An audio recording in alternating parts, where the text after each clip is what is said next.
Nick Reiner, charged with 2 counts of first-degree murder in the death of his parents, Rob and Michele Reiner. He is now facing charges that could put him behind bars for life. But the L.A. District Attorney is not ruling out the death penalty. These charges will be 2 counts of first-degree murder with a special circumstance of multiple murders. He also faces a special allegation that he personally used a dangerous and deadly weapon, that being a knife. These charges carry a maximum sentence of life in prison without the possibility of parole or the death penalty. No decision at this point has been made with respect to the death penalty. Criminal defense attorney Josh Ritter joins me now. And Josh, it is clear the defense with their actions is setting the stage to try and avoid the death penalty at the very least. But as a criminal defense attorney yourself, walk us through what the defense strategy is as you see it right now.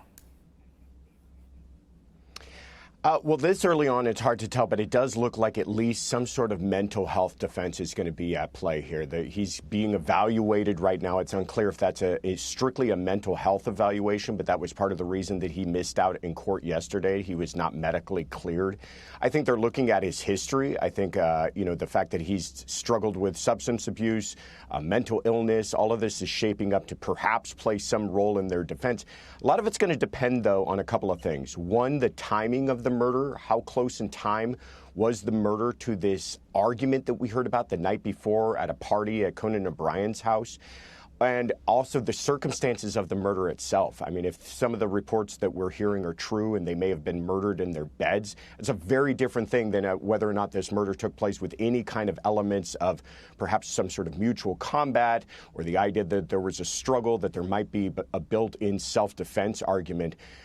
When all of that gets hashed out and when all of that evidence is revealed, I think we'll have a much better understanding of where the defense is going to be going in this case. Let's get into the timing element. Sources telling TMZ that, quote, when police arrived on the scene Sunday afternoon around 3:40 p.m., rigor mortis appeared to have set in Rob and Michele's bodies, meaning they had been deceased for hours before their daughter, Romy, arrived.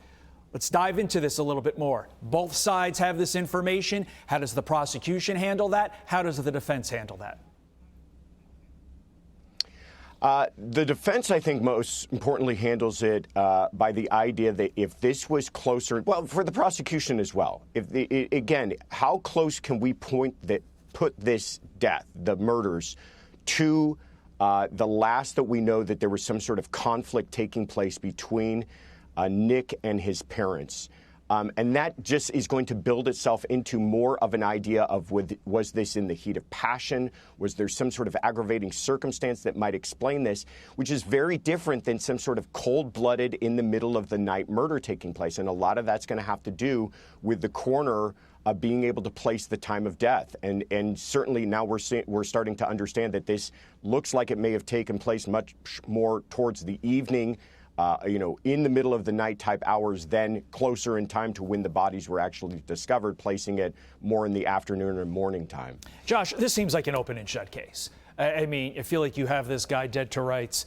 But at the end of the day, you need to prove your case, if you're the prosecution, in front of a judge/jury, depending upon the nature of the case. What potential pitfalls do you see the prosecution could potentially face here? Well, first I'll say they're up against a challenge. Nick has hired Alan Jackson. And full disclosure, I've known Alan for many years. I worked with him in the DA's office as a prosecutor. I've worked with him as a defense attorney. He's very skilled, and one of the things that he is known for is going after the investigation itself. So I think he's going to try to turn this into one of those things where he puts the investigators, the cops, on trial as much as he possibly can.